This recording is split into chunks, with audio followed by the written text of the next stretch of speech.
چه زیبا گفت سهراب سپهری درباره دریا.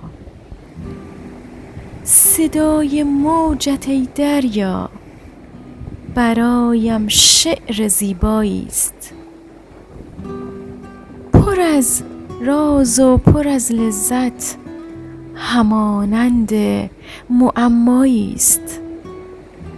صدف میریزی از خوبی به روی ساحلت هر روز و بوی تازه میگیرد از این خوبی دلت هر روز.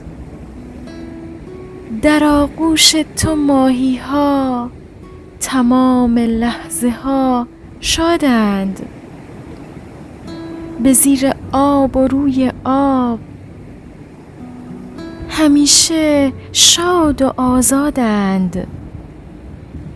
پرستوهای دریایی که خیلی عاشق موجند، نشسته گاه بر ساحل و گاهی نیز در اوجند.